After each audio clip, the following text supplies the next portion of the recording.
What's going on, guys? This is DaWoblefet, and I'm here with round 7 of my Players Cup 4 North American qualifier run. This is Swiss round 7. I'm playing against an opponent named Jack Kantor. I'm not sure if Jack has an online handle that they go by. I don't have any data, couldn't find anything on Twitter or from a Google search. But nevertheless, he is my opponent here for round 7. And they've got a really cool team. They've got Heatran, which is really sad for me to see because it means my Registeel doesn't like fight against that. And they also have a Mamoswine. Mamoswine is one of the toughest Pokemon for me to go up against. Mamoswine is ridiculously hard. Like, they hit all of my Dynamax Pokemon really effectively. So Mamoswine is able to do heavy damage to Moltres. It's immune to Intimidate from land risk and can just knock it out. And Regieleki can't do any damage to it either, so all of my Dynamax options aren't really that good versus Mamoswine. I have to rely on Clefairy's Redirection, Spectre's Will-O-Wisp, and to a lesser degree, Registeel. If Registeel gets some Iron defenses, then it can take on the Mamoswine, but Registeel is also kind of meh, because they've got the Heatran, they've got the Safety Goggles Zapdos. I'm probably going to bring it just because I don't really have too much other better options. I don't want to bring Landorus into this. Landorus looks kind of really meh into this. They've got, not only do they have Intimidate, but Zapdos is usually good versus Lando on max, and it's just awful versus Mamoswine. You just got to, it's not good versus Mamoswine. There's a lot of things that you have to cover that they have the advantage of. They also have Trick, Lagging Tail, Grimmsnarl in a similar vein to what Jeremy had earlier. So that's going to be annoying. We saw how problematic that was against my team last time. If they can trick and slow down my Spectrier in particular to stop it from going for Will-O-Wisp, that's going to be problematic. So I feel like my opponent has a number of options that can really get to me. We're just going to have to see what I can do to get through it. Spectrier still is very good here. Spectrier definitely can, like, Snarl and Will-O-Wisp a lot of stuff. Just got to be careful, like I say, against this Mamoswine. This Mamoswine is definitely the thing that I am most concerned with. Figuring out how to defeat that Mamoswine is going to be the key to victory, in my opinion.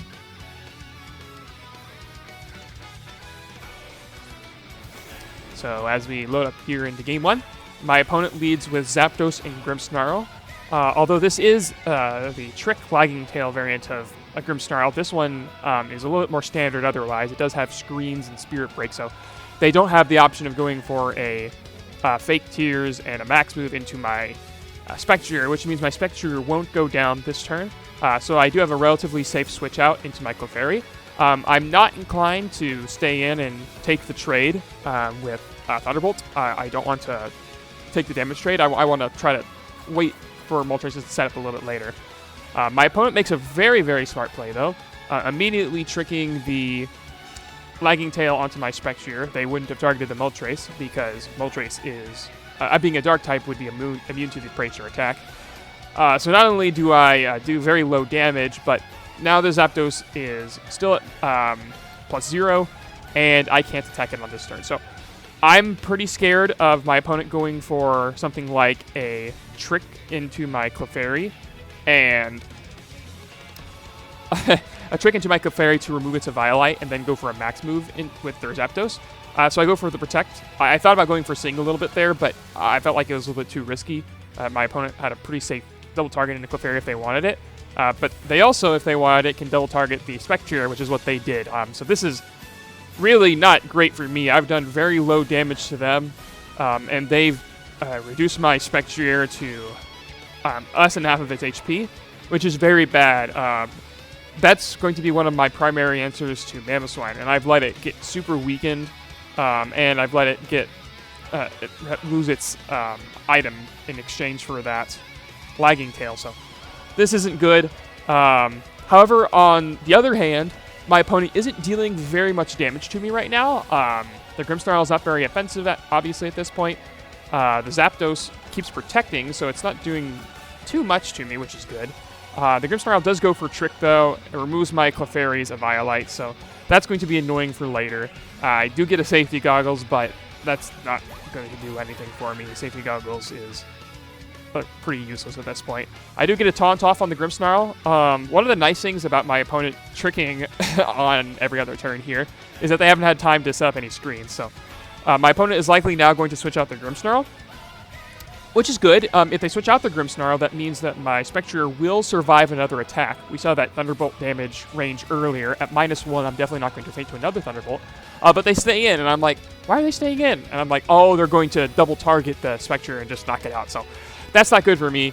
And all the punish that I get from this is going to be a potential Sing. So I really need to hit the Sing in order to come back into this as far as advantage goes. And I do hit the Sing on the Zapdos.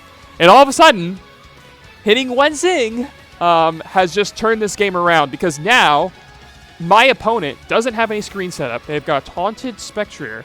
Their Zapdos is at -1. My Moltres is able to come in here for free and set up a nasty plot. There's nothing that my opponent can do about this. If they want to go for the Spirit Break into my Moltres, so be it.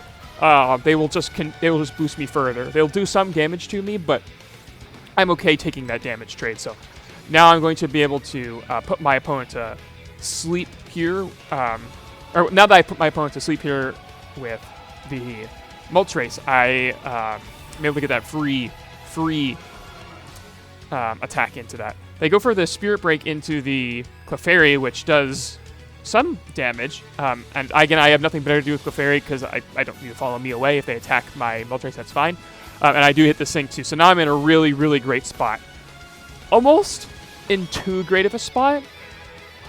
From my recollection, I really don't like the way that I play these next few set of turns. So we just saw there that my Moltres was faster than the Zapdos. And the Zapdos has just taken its first turn of sleep. Moreover, they're at -1 special attack. I don't think it's very likely they're going to be Dynamaxing their Zapdos here. So I have a pretty free Helping Hand and Fiery Wrath, and I'd be able to knock out the Zapdos. Now, on one hand, that would be a good play, but also I do kind of want to get a speed boost. Getting a speed boost is important, especially, again, for a Mamoswine. My opponent has potentially Kartana in the back. Outspeeding that would be nice. Also, if I can put speed boost on my Moltres, then I can potentially switch into my Registeel and put speed boost on that as well. I'm definitely, by hitting those two Sings in a row, I'm in a really, really nice spot. Although, the Sing last turn really didn't matter so much. That was kind of just insult to injury because my opponent was taunted anyway. But now I'm very inclined just to take the knockout here on the Grimmsnarl, just pick it off the field. So I decide to go for Helping Hand here. I don't necessarily need Helping Hand to pick up the KO. It can be a roll, even with Max Hurricane on Grimmsnarl if they're very Spadef. If my opponent has invested like a near max Spadef, then it could be a roll. So Helping Hand is nice for that.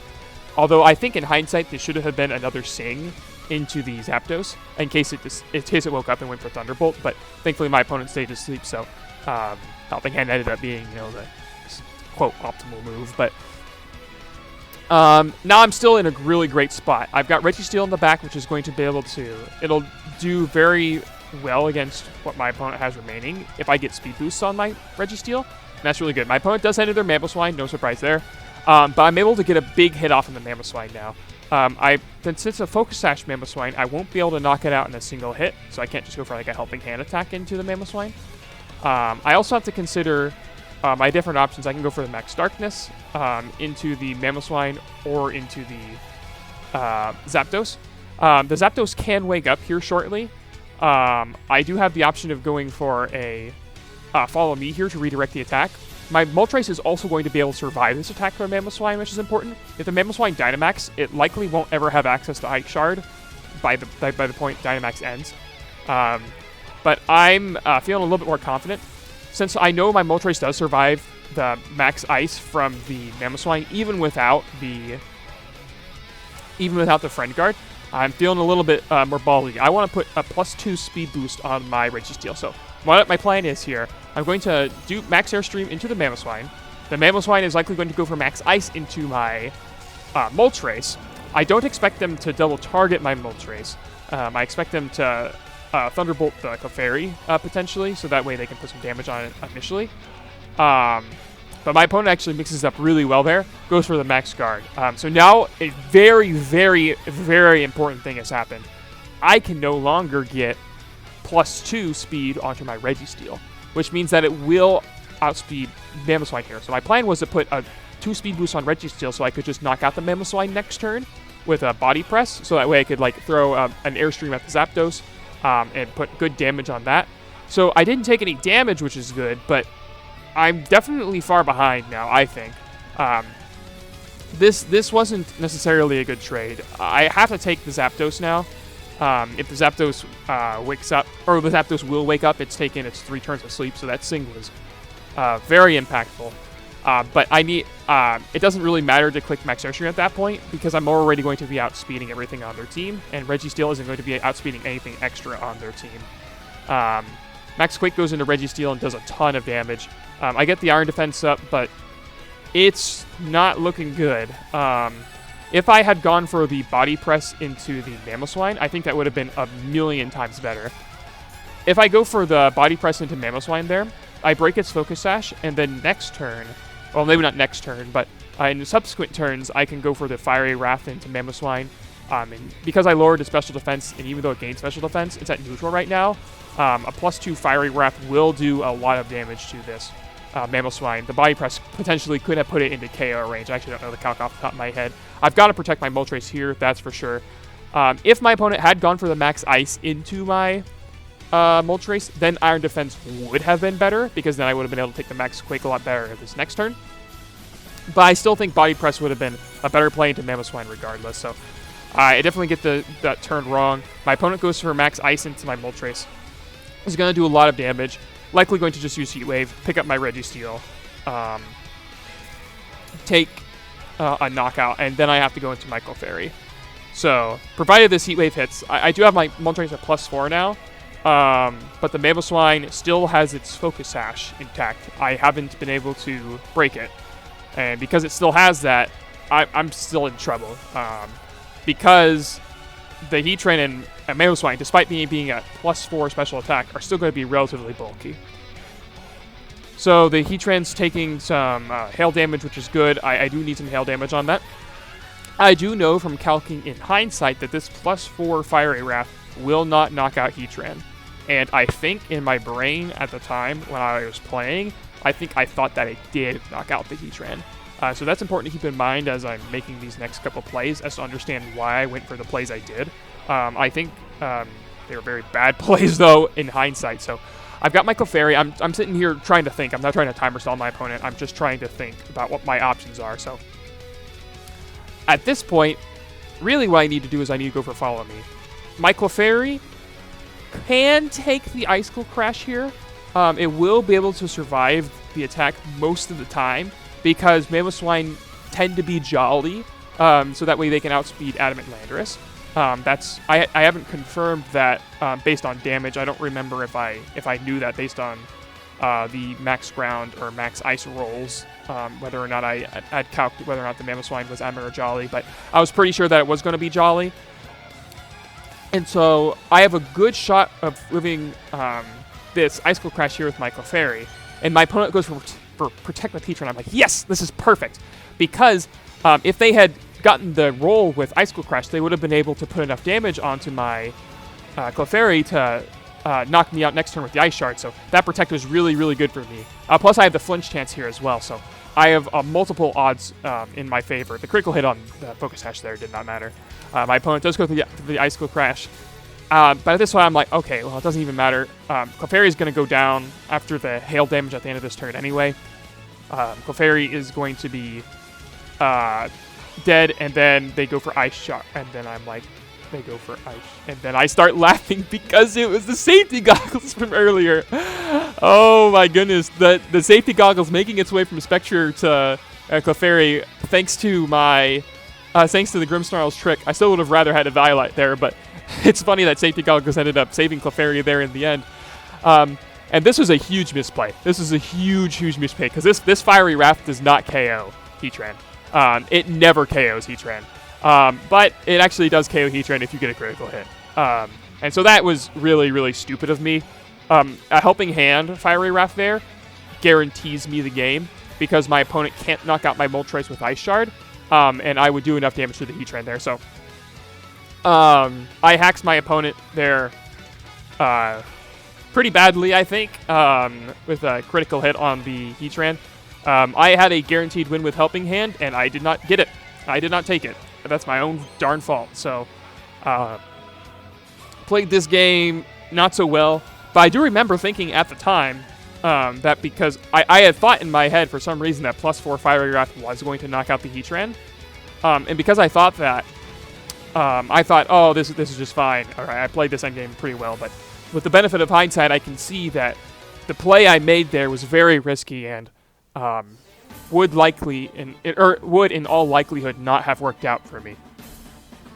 So, in hindsight, I can see that I made several misplays there. My Moltres getting set up in the mid game was due to some fortune from Sing hitting. If I had missed those Sings, I would have been able to go for Follow Me, but my Clefairy would have died a lot sooner, which means that my opponent would have been more free to attack directly into my Moltres because they wouldn't have had the threat of Friend Guard. They would have just dealt more damage. So, getting pretty lucky there against my opponent, in my opinion. I need to adjust. I need to think about exactly how to adjust. I don't want to bring my Landorus here because of the Mamoswine. Landorus into Mamoswine is not good. Because even if we countermax each other, it's still not great. Clefairy was good here, though. If I save my Spectre in the back, rather than immediately giving it up to Grimmsnarl's trick, perhaps I can Will-O-Wisp the Mamoswine later in the game, and that would be very good. A Will-O-Wisp on Mamoswine later in the game would prevent the Moltres from taking a lot of damage and really weaken its impact. I don't want to bring Regieleki here because, again, of the Mamoswine. The Mamoswine is just such a big threat. I'm trying to bring everything I can that does something against the Mamoswine. I can't bring Lando unless I decide to max it. I don't want to bring Regieleki because it can't do anything to the Mamoswine. I really think a Mamoswine is the threat, and I think my opponent has realized it as well after seeing what it did to me in Game 1. If they had used it a little bit better, then it would have probably won them the game. So my opponent mixes it up. This time they've led with Grimmsnarl and Mamoswine, and now I've led with Clefairy and my Moltres. So I believe that a Trick and a Max Ice move, I don't remember if that knocks out Clefairy or not. I bet I was calculating that here. But regardless of whether or not it does, I'm probably going to want to max my Moltres here because I need the speed boost on Moltres in order to be outspeed the Mamoswine. And that's not good. Having to max my Moltres so early without any nasty plot boosts is going to set me far behind because my opponent has damage reduction on their side of the field. So they're going to be able to stall out my Dynamax more easily than I can stall out theirs. Thankfully, since I have led with Clefairy, I'm hoping they will trick my Clefairy so that way, even if my Clefairy does get knocked out, I can come in with my Spectre and go for the Will-O-Wisp and the Mamoswine.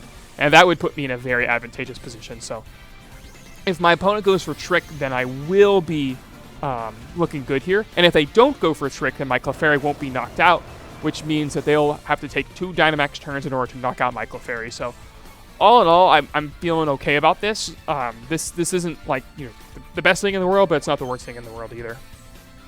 My opponent does not go for Max Guard, which is great as well. I really do want to get that speed boost up.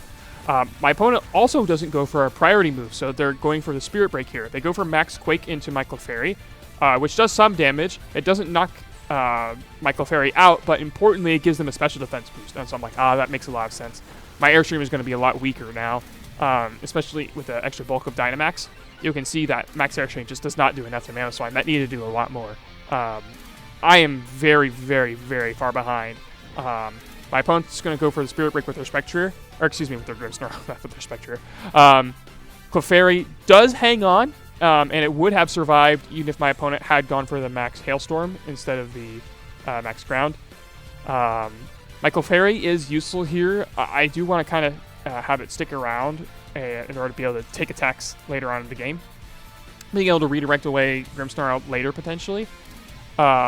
I also really want Clefairy's damage boost here, though. I really need to put damage down this Mamoswine. My opponent is going to it's going to take them a little while for them to knock out my Moltres.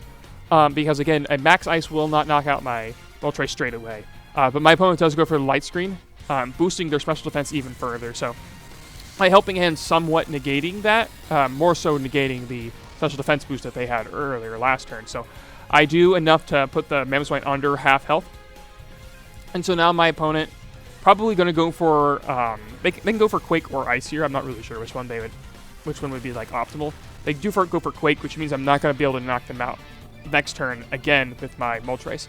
And also, again, in a similar way to game 1, I have not got myself 2 speed boosts on my Regieleki, or excuse me, I'm calling my Regieleki, on my Registeel. So both times, one of my game plans versus Mamoswine, I haven't done correctly. I don't want to go into my Spectre either, because I don't want them to trick away the speed on Spectre. Spectre's speed could be key in winning this game. I go for the Protect with Registeel because if they go for another Quake, that would be really bad. I need my Registeel to be healthy at this point in order to have any shot at winning this game. I've got to have basically Registeel my opponent. But it's still not looking great. I go for another Airstream, get another speed. I get a speed boost onto my Registeel, but as you can see, I just do no damage to the Mamoswine. I'm in big trouble here. Even if my opponent does Quake into my Protect, it's not looking good. My opponent also goes for the Max Hailstorm into Moltres. You can see that I do survive that attack fairly comfortably. So I will get my Weakness Policy boost, but I'm going to be in KO range of Ice Shard the next turn. Moreover, my opponent again did not go for a priority move with their Grimmsnarl. So guess what move that means they're using? They're using Spirit Break, and it doesn't make any sense to target it to the Registeel here. Spirit Break is enough to knock out my Moltres there. Grimmsnarl has a lot of attack. Moltres is weak to the attack. Poor Moltres. It just wasn't enough. So my opponent here has used their Mamoswine super effectively. Not only in the sense of hitting my Moltres there with an Ice-type attack, but also in the sense of taking 2 knockouts while I have taken exactly 0. So I am very far behind. It's not over. I do have the pressure with Spectre here. I am threatening a Shadow Ball onto the Mamoswine. I can take a knockout there, and then they would be able to trick away my safety goggles and give me a Lagging Tail, but that's not the end of the world. But at this point, I know for sure my opponent is not... They're going to protect their Mamoswine. They want to put the Lagging Tail onto my Spectre. That makes the most sense to me. It doesn't make sense to taunt the Grimmsnarl at this point. I'm going to go ahead and just hard read this Mamoswine Protect. So Mamoswine doesn't Protect, but it does switch out into Heatran, and I'm like, oh, well, great. Just great. The Heatran doesn't make things any easier for me. They go for the Trick, and that's going to lower the...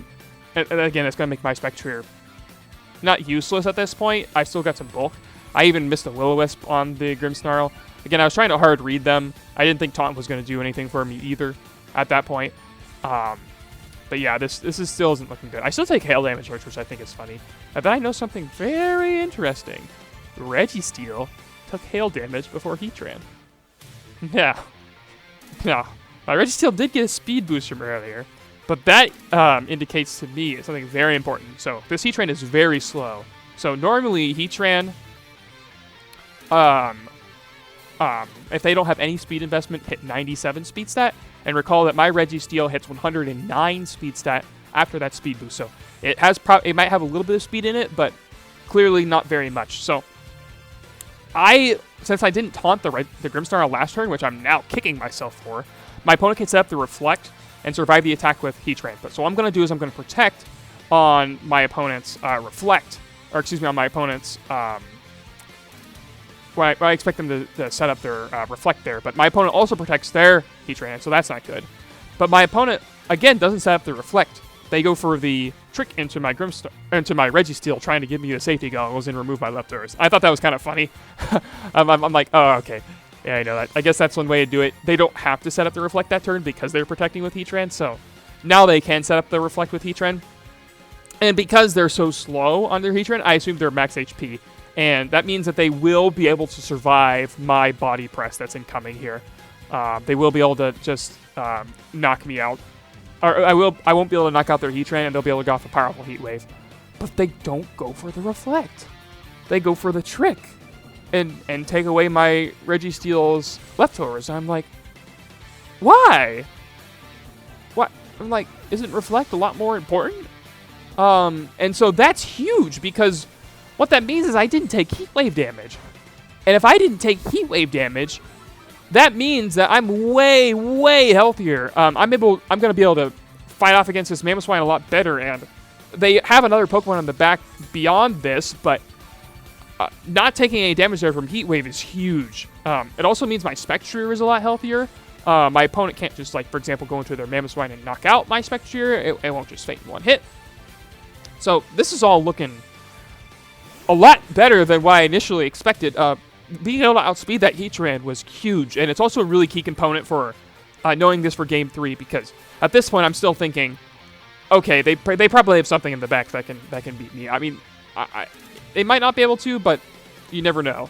So I also don't think my opponent can knock out my Spectrier here.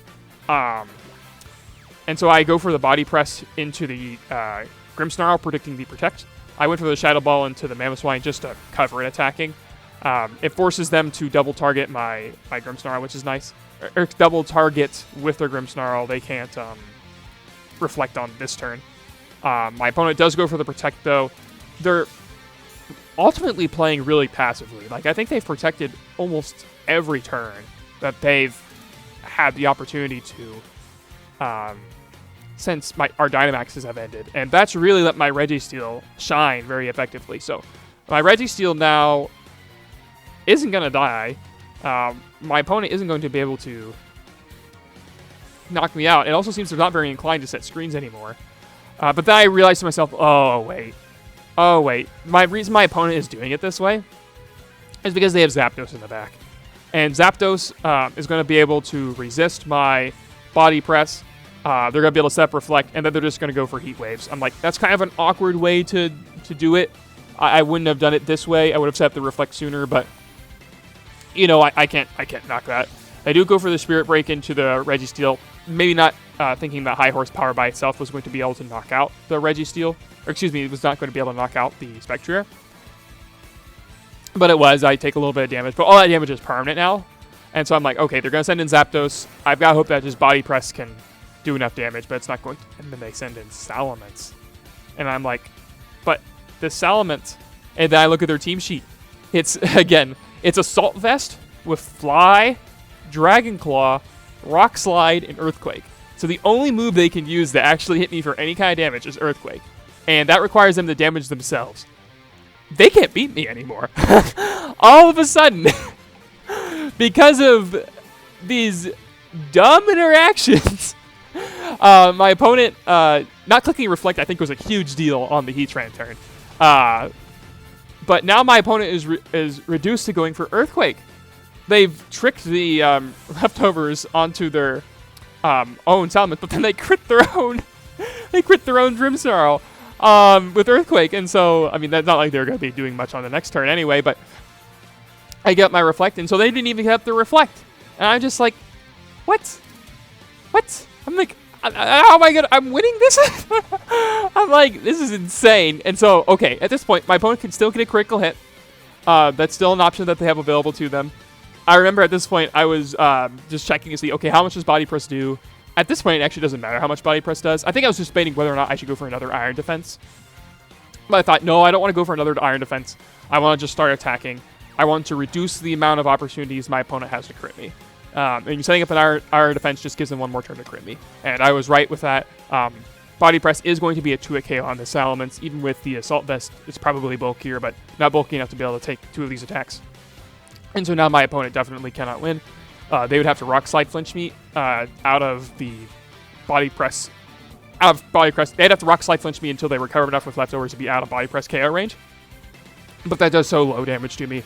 By the time that actually happens, I probably would have multiple opportunities to actually finish them off. So somehow I managed to win this game, and I again felt like I didn't deserve this one. Felt like that I feel like I got lucky in that second game more than I did in the first game. So in the first game, I hit 2 swings, and I got lucky from the elements within the game. In the second game, I feel like I got really lucky with the way my opponent decided to play. I really do feel like I was just put in such an advantageous spot because they never went through the Reflect with their Grimmsnarl. I think they started out really, really strong, and then maybe it was like me in the first game where they had such a good start and such a good advantage to begin the game with that they kind of got ahead of themselves and didn't think all the way through to how they would beat me in the end game. I think I got lucky that they happened to bring Salamence instead of Zapdos. They had brought Zapdos in game 1. Zapdos at the end game there would have almost certainly defeated me, especially with. I mean, it has Heat Wave, it has Static. There's no way that my Registeel is going to be able to beat the Zapdos in time. But I just got lucky with what my opponent decided to bring there, I think. I mean, lucky in the sense that it was a good thing for me. Not really lucky in the sense that, I mean, it was my opponent's decision to do that, so they've only got themselves to blame for that one. But I feel like that should have been a lot closer. I feel like that definitely should have been a 3-game set. Like I said, Mamoswine is such a problem for my team, and my opponent did realize it, but I was able to get around it, at least in the end. So that was my round 7. Thank you for watching. Until next time, have a good one.